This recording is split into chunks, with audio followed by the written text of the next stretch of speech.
Nous allons, dans cette vidéo, faire une introduction à vSphere. Voir vSphere dans un environnement IT, son utilisation et surtout en fait ses avantages. Le but de la virtualisation étant en priorité réduire le nombre de serveurs physiques.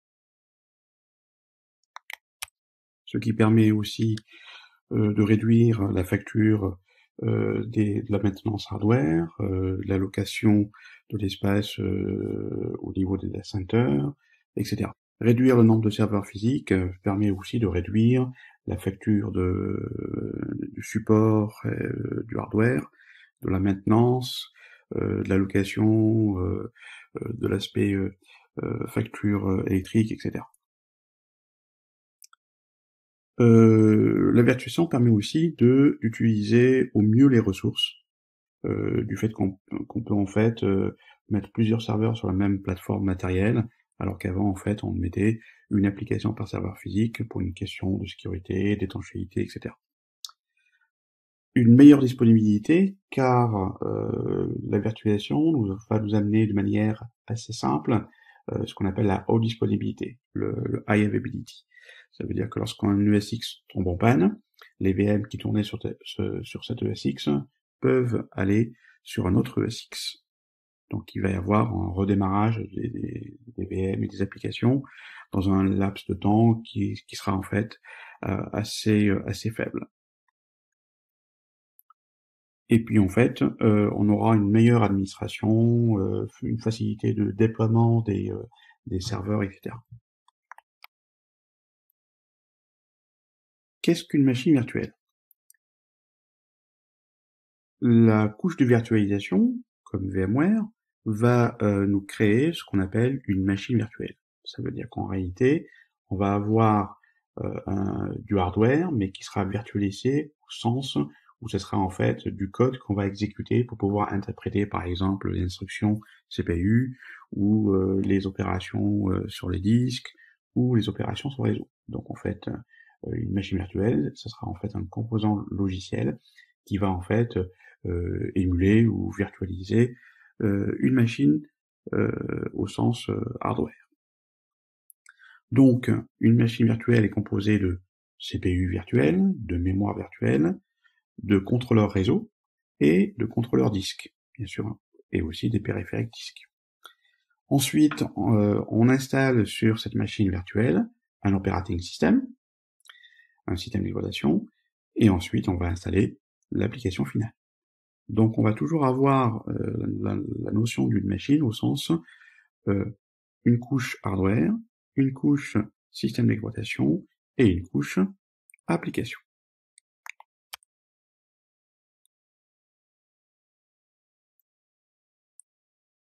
Il y a différents types de virtualisation. D'abord ce qu'on appelle la virtualisation host-based, basée sur un hôte. Ça veut dire qu'on a un matériel physique, le hard, on a l'OS, l'operating system, le système d'exploitation, et ensuite on va tirer un trait pour pouvoir en fait délimiter l'espace kernel de l'espace application. Ça veut dire qu'en fait, en bas, on a en fait le fonctionnement du noyau, donc l'operating system étant le noyau, il s'exécute en mode privilégié, et donc sur le host base, la couche de virtualisation est réalisée par l'équivalent d'une application, qui s'installe sur un hôte, et ensuite elle va nous créer donc une virtuelle hardware, un operating system et une application. Donc on aura ainsi, par exemple, deux machines virtuelles. Cette couche de virtualisation s'exécute en mode applicatif, donc il n'y a pas de fonctionnement en mode privilégié. La latence n'est pas assez intéressante, elle est assez élevée, et la couche de virtualisation n'est pas préemptive, donc on ne peut pas prendre la main sur le CPU pour pouvoir fournir du temps d'exécution pour les autres OS. Cette solution-là est intéressante uniquement dans un environnement desktop.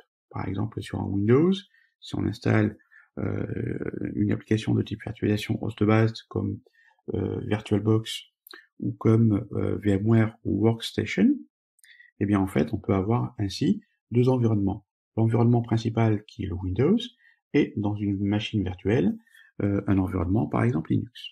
Donc c'est plutôt orienté desktop pour avoir en parallèle plusieurs environnements operating system. La deuxième façon de virtualiser étant de descendre la couche virtualisation au niveau du noyau. Donc ça veut dire que là, la couche virtualisation s'exécute en mode privilégié, elle est préemptive, donc elle peut prendre la main au niveau du CPU, et la latence est beaucoup plus faible. Donc dans le cas où on veut installer des serveurs pour des services, des applications critiques, avec une performance intéressante, on va aller vers l'option bare metal. Des exemples de bare metal, hein, c'est bien sûr VMware vSphere ou VSX, et on peut aussi donner un parallèle avec KVM dans le monde Linux ou Hyper-V dans le monde Microsoft. Donc voilà, donc la solution vSphere est de type bare metal. Ça veut dire qu'en fait, l'hyperviseur est installé directement au niveau du hardware. On peut voir ici le parallèle entre une architecture physique, donc une machine physique avec un operating system et une application, et une architecture virtuelle, avec cette fois-ci, ce qui est installé sur le hardware, c'est directement l'hyperviseur. Et c'est lui qui va créer des machines virtuelles avec à nouveau du hardware virtuel, l'operating system et les applications. Donc, dans les data centers, on va privilégier cette solution-là et on va installer sur les machines physiques uniquement des hyperviseurs pour pouvoir ensuite avoir une solution virtuelle pour pouvoir en fait installer les autres operating systems. Sachez que les OS guest sont de même type que l'architecture sur laquelle est installé l'hyperviseur. Donc on est dans un monde x86 ou x64, donc les OS qui peuvent s'installer sur vSphere, c'est bien sûr Microsoft, les Linux, mais aussi macOS ou Solaris. Voilà l'architecture finale, entre guillemets, de vSphere qu'on va installer au fur et à mesure. Alors d'abord, on a en fait les ESX, qui sont en fait les hyperviseurs qu'on va en fait installer, qui vont nous fournir ou exécuter des VM. Ces VM sont stockés dans un datastore. Un datastore est en réalité un file system sur un périphérique, sur un disque, qui soit local ou sur le SAN, et qui va en fait enregistrer ou stocker les machines virtuelles. Les ESX peuvent être pilotés en direct, dans le cadre d'un environnement minimum avec peu d'hyperviseurs. Et dès le moment où vous avez un environnement qui est en fait avec un nombre important de ESX, donc il est intéressant d'installer ce qu'on appelle un vCenter. Le vCenter Server étant l'application qui va gérer l'ensemble de l'architecture. Donc en fait, les vCenter vont se connecter sur les ESXi et pouvoir en fait les administrer.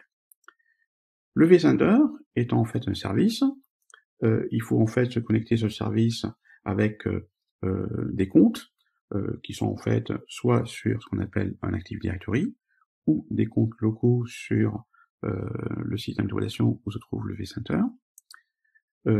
Et pour une raison de simplification d'authentification, on va utiliser ce qu'on appelle un single sign-on qui permet en fait de pouvoir s'identifier qu'une seule fois dans une architecture VMware, par exemple sur un vCenter ou sur un vCloud Manager, etc.